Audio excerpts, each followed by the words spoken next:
तो इस लेक्चर से हम एक नया टॉपिक स्टार्ट कर रहे हैं। टॉपिक का नाम है क्लाइमेट चेंज, जिसमें 2-3 पार्ट आने वाले हैं। ये पर्टिकुलर लेक्चर इसका पार्ट 1 है। तो पहले क्वेश्चन पे आते हैं, क्यों? क्योंकि आपको बाकी चीजें पता है, important instruction regarding this whole lecture, right?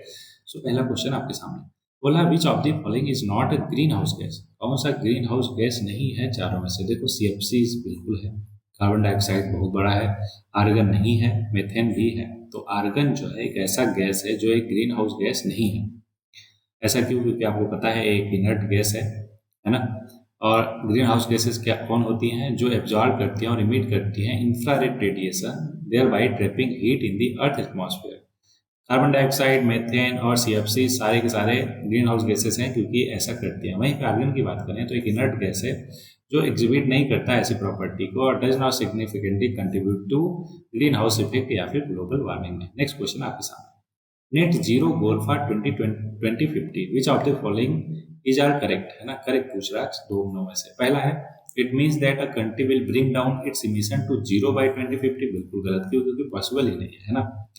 मतलब फिलहाल के लिए जो कंडीशन है 2025 के अकॉर्डिंग, उसमें तो पॉसिबल नहीं दिख रहा। 50 में जाके कोई अलग टेक्नोलॉजी आ जाए जिससे बिल्कुल इमिट ना हो, बिल्कुल तो होगा ही, कुछ भी जलाओगे है ना, वहां से तो इमिट होगा ही क्या? Green house gases. तो पहला तो गलत हो गया, तो पहला गलत हो गया, 2 ऑप्शन चले गए। दूसरा क्या बोला? It means that a countries emission will be compensated by the absorption and removal of green house gases from the atmosphere. बिल्कुल सही है। देखो, जितना आप क्रिएट कर रहे हो, फॉर एग्जांपल अगर 2 टन CO2 आप इमिट कर रहे हो तो और 3 टन पेड़ पौधे लगा के या फिर सिक्वेंस कर ले रहे हो, इन तरीके से कंपनसेट कर रहे हो, मतलब उतना या उससे ज़्यादा कर रहे हो, तो ये क्या हुआ? एक नेट जीरो की तरफ आप बढ़ रहे हो, मतलब नेगेटिव में जा रहे हो। कौन ऐसा कंट्री है जो नेगेटिव कार्बन डाइऑक्साइड इमिट करता है? वो है भूटान। क्यों? क्योंकि वो लगभग 2 टन, मान लेते हैं एग्जाम्पल कि अगर 2 टन करता है तो 6 टन, तो इतने ज़्यादा फॉरेस्ट है वहाँ पे, नेशनल पार्क से, कि वो एब्जॉर्ब कर लेते हैं। ठीक है, तो इसलिए वो हमेशा नेगेटिव में रहता है। नेगेटिव का मतलब बहुत अच्छा काम कर रहा है ना।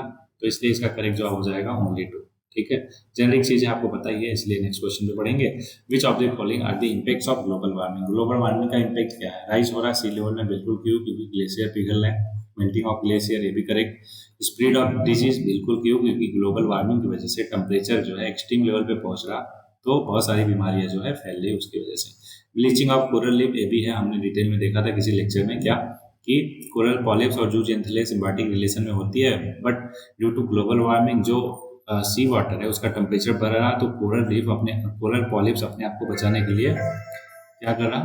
कोरल पॉलिप्स अपने आप को बचाने के लिए जूट एंथेले को लात मार के निकाल देता है, जिसको ब्लीचिंग ऑफ कोरल रीफ बोलते हैं। तो बिल्कुल सही स्टेटमेंट है। ठीक है, तो चारों के चारों करेक्ट है, इसलिए option D will be the correct. Okay, तो नेक्स्ट क्वेश्चन पे आगे बढ़ते हैं। क्यों? क्योंकि इसका सारा कुछ एक्सप्लेन ही कर दिया, जेनरिक चीजें हैं, है ना।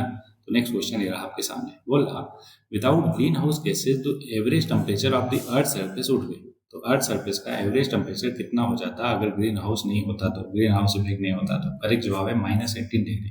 तो ये जो ग्रीन हाउस या ग्लोबल वार्मिंग आप सुनते हो ना, तो इसका केवल नेगेटिव एस्पेक्ट नहीं है, इसका कुछ पॉजिटिव एस्पेक्ट है। हाँ, कुछ गैसेस तो हमें एटमॉस्फेयर में चाहिए जो ट्रैप करे किसके हीट को, जो अर्थ से इमिट होती है। अगर वो नहीं करेगी तो उस केस में हमारा जो ग्लोबल टेम्परेचर है वो कितना हो जाएगा? अर्थ का टेम्परेचर -18 डिग्री सेल्सियस हो जाएगा। ओके, चलो नेक्स्ट क्वेश्चन पे आते हैं, जो कि आपके सामने, which one of the following is not a green house gases found naturally in the atmosphere? Naturally है ना, नहीं मिलता आपको एटमॉस्फेयर में। तो करेक्ट जवाब है इसका, कार्बन डाइऑक्साइड में मिलता है, मेथेन भी, ओजोन भी, बट नाइट्रोजन ऑक्साइड जो है वो एक ग्रीन हाउस गैस नहीं है। ठीक है, not a green house gas found naturally in the atmosphere. एक गैस है जो फॉर्म होती है जब नाइट्रोजन और ऑक्सीजन रिएक्ट करते हैं हाई टेम्परेचर पे। एनओ क्या है? एक मेजर कंपोनेंट ऑफ स्मोक और can cause a variety of respiratory problem. और NO is not consider a green house gas. क्यों? क्योंकि ये ट्रैप नहीं करती इंफ्रारेड रेडिएशन जो इमिट होती है किससे? अर्थ से, और ये एटमॉस्फेयर को गर्म नहीं करती इन द सेम वे जो बाकी गैसेस करती है। तो जो नाइट्रोजन ऑक्साइड है can react with the other chemical in the atmosphere to form green house gases, जैसे कि ओजोन और nitrous oxide. Next question, which gas is produce by paddy fields and is involve in global warming? Is वो सबको जग जाहिर है कि methane gas जो है इमिट होती है पैडी फील्ड से, और एक मेथेन जो गैस है ना वो 25 टाइम मोर पोटेंट है कार्बन डाइऑक्साइड से। मेथेन प्रोड्यूस किया जाता है पैडी फील्ड से as a by product of anaerobic microbial activity during the decomposition of organic matter. इस प्रोसेस में ये प्रोसेस कहाँ पे होता है? जहाँ पे वाटर लॉक सॉइल होता है, जहाँ पे ऑक्सीजन की स्कैरसिटी होती है, making it conducive for methanogenic bacteria to thrive. Next है कि as a result of global warming the frequency and severity of which of the following are increasing due to global warming. Global warming की वजह से किसकी intensity और frequency दोनों बढ़ रही है? साइक्लोन, स्टॉर्म, ह्यूरिकेन, सबकी, है ना, सब ग्लोबल वार्मिंग की वजह से सबकी फ्रीक्वेंसी और इंटेंसिटी बढ़ रही है। ऐसा क्यों समझते हैं? All increasing due to global warming. As the earth temperature rise करता है तो it leads to warmer ocean water, जो प्रोवाइड करता है energy needed for the intensification of these extreme weather events. These phenomena have been observed in various parts of the world और climate scientists predict करते हैं such event will become more frequent और severe as global warming continue। जैसे जैसे global warming बढ़ती है ये सारे एक्टिविटीज और भी इंटेंसिफाई होंगे। अब इनके बारे में थोड़ा सा डिफरेंस जान लेते हैं। साइक्लोन क्या है? ब्रॉड टर्म यूज किया जाता है डिस्क्राइब करने के लिए any rotating weather system with low pressure at the centre. Cyclone are known by the different name in various region, जैसे कि ह्यूरिकेन्स इन द अटलांटिक और typhoons in the western Pacific. Cyclone के पास varying speed होती है, can range from mild to severe. Storm की बात किया जाए तो जेनेरिक टर्म यूज किया जाता है डिस्टर्बेंस इन द एटमॉस्फेयर को, characterize by strong winds, precipitation और sometimes thunder and lightning. Storm include thunder storm, snow storm और रेन स्टॉर्म अमॉन्ग अदर। और साथ में इसके बारे में ध्यान में रखना है कि storm can lead to various hazards like lightning strike, flood, flash flood और ब्लिजर्ड्स। ह्यूरिकेन्स की बात किया जाए तो एक स्पेसिफिक टाइप का साइक्लोन है जो फॉर्म होता है वार्म ओशियन वाटर में। ह्यूरिकेन्स आर नोन फॉर टाइफून, कहाँ? वेस्टर्न पैसिफिक में, और साइक्लोन के नाम से जाना जाता है इंडियन ओशियन में। ह्यूरिकेन्स क्या है? Characterize by strong winds typically exceeding 74 miles per hour, है ना, और किलोमीटर में देखें तो 119 120 किलोमीटर पर आवर लगभग। Hurricanes are known for their destructive potential, causing storm surges, heavy rainfall and widespread damage। ये सारा कुछ है तीनों के बारे में, होपफुली आपको क्लियर हो गया होगा। नेक्स्ट है क्वेश्चन कि today the largest contributor to carbon dioxide emission is. सबसे ज्यादा CO2 इमिट कौन कर रहा है? चाइना जो है सबसे ज्यादा, लगभग 31%। एज ऑफ 2020 2011 के डेटा अकॉर्डिंग 31% अकेले चाइना करता है। और टॉप 5 कौन कौन से हैं? चाइना, फिर USA, फिर इंडिया, फिर रसिया, देन जापान। ये पांचों मिलकर लगभग 60% कार्बन डाइऑक्साइड इमिट करते हैं। ठीक है, सारा कुछ बता दिया, इसलिए आगे बढ़ जाएंगे नेक्स्ट क्वेश्चन पे जो कि है आपके सामने। Which of the following statements are true? True बताना है हमें चारों में से। पहला, natural disaster cause maximum damage in developing country. ठीक है। Bhopal gas tragedy was man made, एकदम सही जवाब। India is a disaster free country. सोचो, डिजास्टर फ्री ही कर दिया एकदम से। अच्छी बात है कि हो जाए, लेकिन अभी तो फिलहाल नहीं है ना। तो तीसरा तो बिल्कुल नहीं है, तो तीसरा को काट दो, आंसर आ गया 1, 2 एंड 4। फोर्थ क्या बोला? मैनग्रोव रिड्यूस करते हैं इम्पैक्ट ऑफ साइक्लोन, जो कि एकदम सही स्टेटमेंट है, जेनरिक है। आगे बढ़ जाए, चलो आगे बढ़ जाते हैं। ये रहा अगला क्वेश्चन आपके सामने। Ultraviolet radiation from sunlight causes the reaction that produce which of the following. क्या यूवी रे जो है वो रिएक्शन करती है और प्रोड्यूस करती है कौन सी गैस? कार्बन मोनोऑक्साइड नहीं, सल्फर डाइऑक्साइड नहीं, ओजोन बिल्कुल सही, फ्लोरोराइड बिल्कुल नहीं। ठीक है, तो ओजोन फॉर्म करती है यूवी रेज, है ना। तो ऐसा कैसे होता है समझते हैं कि जो सनलाइट है ना वो प्रोडक्शन ऑफ ओजोन करती है अर्थ के एटमॉस्फेयर में। ये तब होता है जब यूवी रेज स्प्लिट कर देती है ऑक्सीजन मॉलिक्यूल को। O2 है ना, तो O प्लस O में डिवाइड कर देती है और फिर ये O जो है O2 से मतलब ऑक्सीजन से रिएक्ट करके क्या बना लेता है? O3 बना लेता है ना। Ozone is essential in upper atmosphere to be specific stratosphere, क्योंकि वहां पे वो एब्जॉर्ब एंड प्रोटेक्ट करती है अगेंस्ट यूवी रेडिएशन। ओजोन की कुछ और बात कर लेते हैं कि ओजोन जो है कलरलेस रिएक्टिव ऑक्सीडेंट गैस है जो प्रेजेंट है both the upper atmosphere and the earth surface में। ओजोन कंसिस्ट करता है 3 ऑक्सीजन एटम और कैन हैव पॉजिटिव और negative environmental and health impact depending on its location in the atmosphere. Ground level ozone जो है वो खराब होता है, क्यों? क्योंकि वो इन्वायरमेंटल एंड हेल्थ दोनों को इम्पैक्ट करता है, contributing to smoke and air pollution. अगर वो लो कंसंट्रेशन में भी प्रेजेंट है ना तो ओजोन जो है एक्सप्लोसिव और हजार्डस होता है ना। इंडिया में ओजोन पोल्यूशन की बात करें तो primarily concern during the sunny weather. Sunny weather के टाइम पे जब धूप रहती है अच्छा खासा, क्यों? क्योंकि सनलाइट प्ले करता है crucial role in its formation. मैंने बता दिया कैसे ऑक्सीजन पे यूवी रेज बढ़ती है, उसको ब्रेक करती है O प्लस O में, और ये वो जो है रिएक्ट कर जाता है ऑक्सीजन से और O3 बना लेता है। बोलो एकदम clear? Good. Summer time sees the highest ozone concentration due to photochemical processes facilitated by the heat or sunlight। Next question आपके सामने, in maximum concentration of ozone is found in which of the following, क्या maximum concentration of ozone जो है किस में मिलता है? अभी मैंने बताया स्ट्रेटोस्फीयर में मिलता है, टू बी प्रिसाइज, ठीक है। 90% ऑफ ओजोन एटमॉस्फेयर में कहाँ में मिलता है? स्ट्रेटोस्फीयर में। The layer of atmosphere between the 10 से 50 kilometre altitude, the total mass of ozone कहाँ है एटमॉस्फेयर में? कितना है एटमॉस्फेयर में? 3 बिलियन मेट्रिक टन है। सुनने में आपको बहुत ज्यादा लग रहा होगा, लेकिन ये केवल 0.00006% है टोटल एटमॉस्फेयर का। पीक कंसंट्रेशन जो ओजोन का है ना, वो लगभग 32 किलोमीटर पे मिलता है above the surface of the earth, है ना। और उस एल्टीट्यूड पे ozone concentration can be as high as 15 parts per million. कितना? 15 पार्ट्स पर मिलियन। अगर परसेंटेज में बात किया जाए तो इतना। ओजोन इन स्ट्रेटोस्फीयर प्ले करता है क्रूशियल रोल। कैसे? प्रोटेक्ट करता है लाइफ अर्थ को from the harmful UV radiation, ठीक है। Next question, which of the following are the primary cause of the climate change? Climate change का प्राइमरी कॉजेज कौन कौन से हैं? 4 है। पहला है कि excessive burning of fossil fuel, बिल्कुल, क्यों? क्योंकि इससे बहुत ज्यादा ग्रीन हाउस गैसेस इमिट होती है। Exploding number of automobiles driven by oil, ये भी है। इंक्रीजिंग सोलर फ्लेयर, नहीं, ये तो बिल्कुल नहीं है। हेवी डिफॉरेस्टेशन, ये भी है इसका एक कॉज। तो पहला, दूसरा और चौथा हो जाएगा। पहला, दूसरा, चौथा किधर है? Option B. वैसे देखा जाए तो अगर आप तीसरे को कट करो तो केवल 2 ऑप्शन 50-50 पे पहुंचते, उससे भी आप कर सकते हैं, ठीक है। जेनरिक चीज है तो आगे बढ़ जाए, बोलो। अगर आप पढ़ना चाहते हो पढ़ लेना, जेनरिक चीजें है इसलिए आगे बढ़ जाते हैं। एसर्शन रीजन वाले क्वेश्चन पे आते हैं, जो कि है climate change is leading to an increase in social tension in India. बिल्कुल सही जवाब है। क्यों? क्योंकि क्लाइमेट चेंज से एक्सट्रीम वेदर कंडीशन हो रहे हैं जो इम्पेक्ट कर रहा है आपके फूड सिक्योरिटी को, है ना।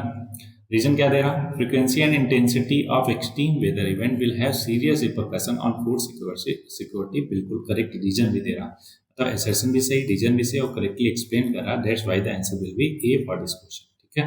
एक्सप्लेनेशन देखते हैं। एसर्शन बोल रहा क्लाइमेट चेंज इंडिया में एक्सेसरेटिंग एग्जिस्टिंग सोशल टेंशन। क्यों? क्योंकि ये इम्पैक्ट डालता है रिसोर्सेज लाइक वाटर और इरेबल लैंड पे। Competition for these resources can lead to conflict among community, particularly in the region already prone to dispute over access to these vital necessities. और ये correctly बता भी रहा और एक्सप्लेन भी कर रहा, इसलिए आगे बढ़ते हैं। फिर से आ गया ग्रीन हाउस गैसेस और सोर्सेज।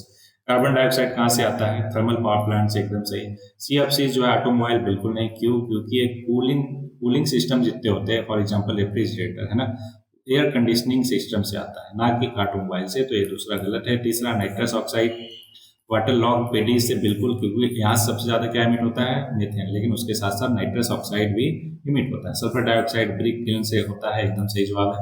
लेकिन हमसे पूछा क्या था? नॉट करेक्टली मैच, तो करेक्टली मैच कौन सा नहीं है? ऑप्शन बी, ठीक है, ये हो जाएगा बी। होपफुली सारा कुछ आपको एकदम अच्छे से क्लियर है।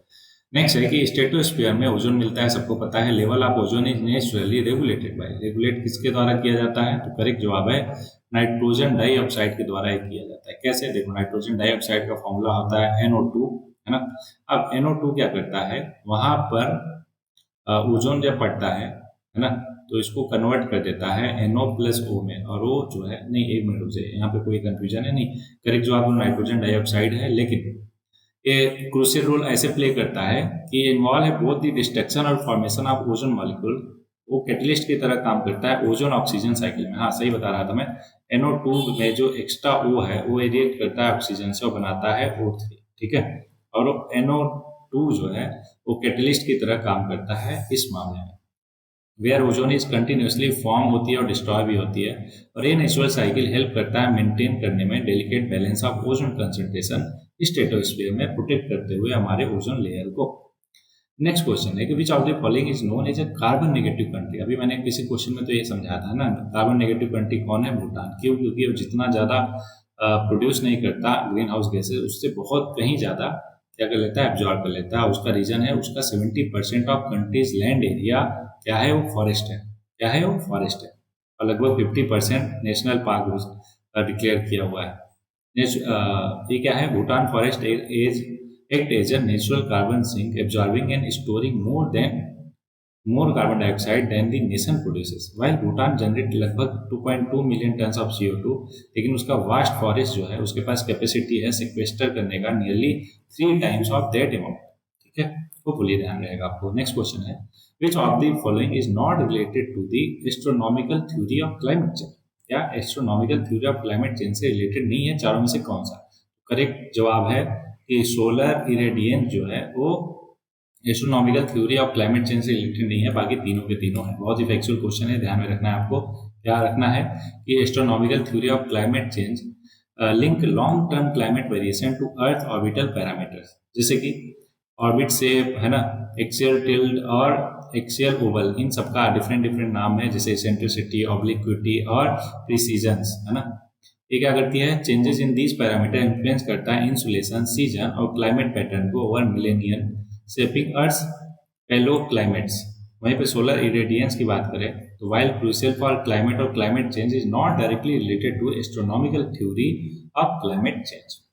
Next question, which of the following provides the cryogenic indicator of climate change? जैसे क्राई आ जाए, आपको पता है कि बहुत ही लो टेम्परेचर की बात हो रही है, तो इन चारों ऑप्शन में देखो तो कॉमन सेंस लगा के आप बता सकते हो आई स्कोर जो है ए प्रोवाइड करता है क्रायोजेनिक इंडिकेटर किसका? क्लाइमेट चेंज का। डिटेल में देखते हैं कि I score specifically from glacier और आइस शीट्स प्रोवाइड करता है cryogenic indicator of climate change. These scores contains layer of the ice जो एक्यूमुलेट होती है over thousands of year, preserving information about past climates. Scientists analyze the ice core for the isotope composition, gas concentration, and impurity to reconstruct past temperature variation, atmospheric condition और environmental change। और ये valuable data help करता है हमें ये समझने में कि हिस्टोरिकल क्लाइमेट फ्लक्चुएशन कैसे हैं और इम्पैक्ट क्या है उनका ह्यूमन एक्टिविटीज में, कहाँ पे? क्लाइमेट चेंज सिस्टम पे। तो बस इतना ही था इस पूरे लेक्चर में। होपफुली आपको एक एक क्वेश्चन बहुत अच्छे से क्लियर होगा विद कॉन्सेप्चुअल क्लैरिटी।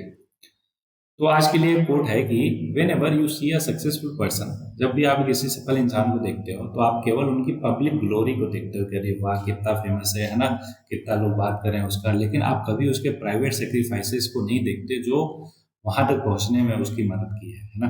तो अभी अगर आप किसी से कोई सेक्रीफाइस कर रहे हो, किसी दिक्कत तकलीफ परेशानी से जूझ रहे हो, है ना, तो हमेशा ध्यान में रखो कि लोग केवल पब्लिक ग्लोरी देखते हैं, आपके प्राइवेट सेक्रीफाइसेस नहीं देखते हैं, और ये बहुत ही जरूरी है वहां तक पहुंचने के लिए। ठीक है, तो आप अपने जो स्ट्रगल है उससे जूझते रहिए, लड़ते रहिए और पढ़ते रहिए, आगे बढ़ते रहिए। मिलते हैं नेक्स्ट लेक्चर में।